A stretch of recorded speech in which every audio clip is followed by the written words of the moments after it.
Good morning, everyone. Very pleased to be here. Going to get the presentation up because I think you'd much rather see the slides than look at me for the next 15 minutes. I might have still a few minutes. I think we're running a bit early. If Matt wants to get hold of his Sustainable Development Commission grant next year, he'll probably give me 15 minutes as against 10. So we'll just get this up and running.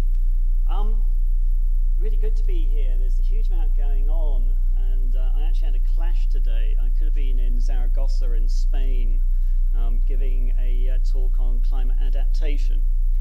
35 degrees out there at the moment, sunny. But I'm here, so I think I've chosen the right place to be. Absolutely. So, what am I going to do? I'm going to very quickly explain why climate change is real, here, and why we need to act now. And I'm going to explain why it's something that all of us need to take really seriously and do something about. And the title of my talk, probably you're thinking, why is decarbonising the economy? He looks after environmental matters. Climate change, surely environmental matter? No. It is not an environmental matter. It is an economic, social, and environmental matter. Sure, we're all well aware of pictures like that. BBC News last night, Somalia, worst drought, huge numbers suffering starvation. Absolutely certain that the more severe events that we're seeing around the world is contributed to by climate change. And climate change on that scale across the world impacts on Scotland. We look at those pictures and we say, what's that got to do with us? Just remember how the Scottish economy is set up. It's a very open economy. It's outward looking. It trades. Be that whiskey, be that finance. And as the Stern Review identified, climate change could bring about major disruption economically and socially. It's no good Scotland having an economy that's doing well here if effectively there's no one to trade with because of huge disruptions, because of mass migrations of people, and because of economic collapse of countries. We are not isolated. We are part of the world economy, part of the world solution to tackling climate change. And that's why the Scottish Government has committed to act locally whilst thinking globally, the subtitle of today's event. And we have real reasons to do that. Many of our industries in the past were responsible for some of the carbon that is still in the atmosphere. One of the things that we always claim Scotland was so good at, innovation, entrepreneurship. People went around the world, our great engineers, indeed. And they are responsible for many of the processes that are now to be seen in the world economy, reducing carbon. So not only Scotland at home has been reducing carbon emissions, our talented people have been responsible for many of those emissions. And Colin mentioned, and so did Matt, China. Scotland, 0.2% of the emissions around the world. Why should we act? Surely it's a problem of China.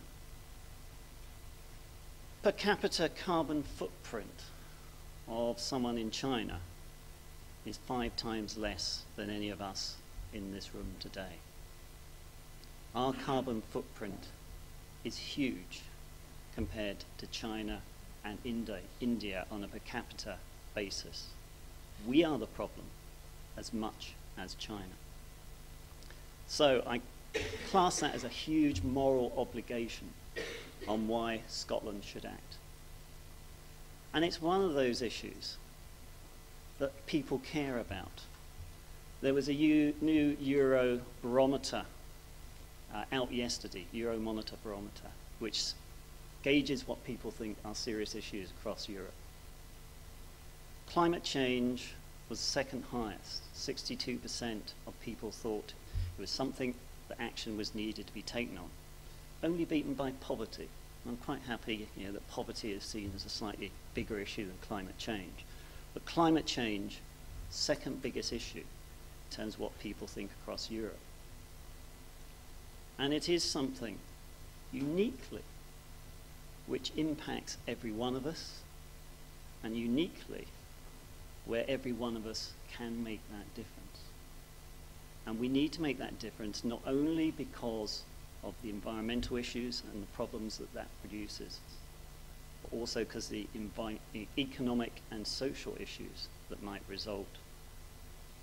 But it's not all doom and gloom, and I will flag up where the opportunities exist for Scotland over the next few minutes.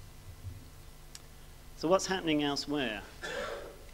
A lot going on at a UN level, at an EU level. UN, probably heard of the Bali Roadmap, leading to, hopefully, a new agreement next year at Potsdam.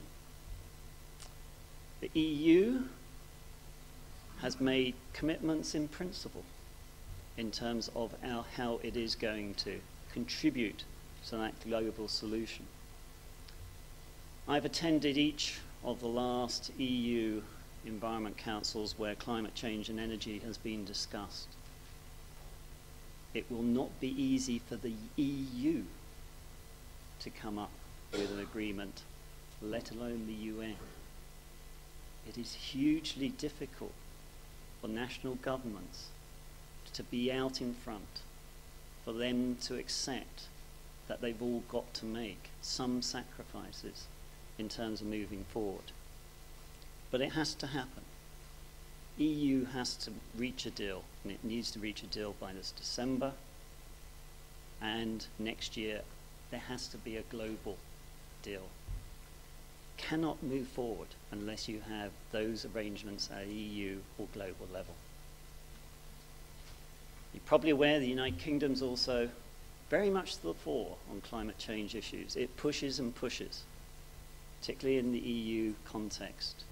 And Scotland is there pushing, and we push the UK because we want to go further and faster than the UK government. And we work alongside them to keep that level of pressure on. UK climate change bill, just going through Parliament at the moment, probably will get royal assent just after their recess. But that's the commitments that the UK government has made. So why do we need to do things in Scotland?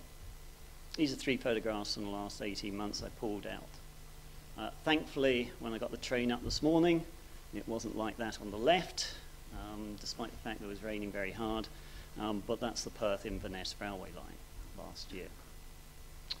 You might recognise the others. The other one is Pennon, and the other is Lochern Head. Severe weather events becoming more frequent, resulting in more damage, resulting in more dislocation, personal suffering, economic problems. So what's the Scottish Government going to do about it? As you probably know, the Scottish Government has set a single purpose. There it is. It's about sustainable economic growth. And that's the definitions of sustainable economic growth that we use in the government economic strategy. If you read all those 4, and then you mark climate change against each of them, you can see that climate change and tackling it is integral to everything that makes up sustainable economic growth in Scotland.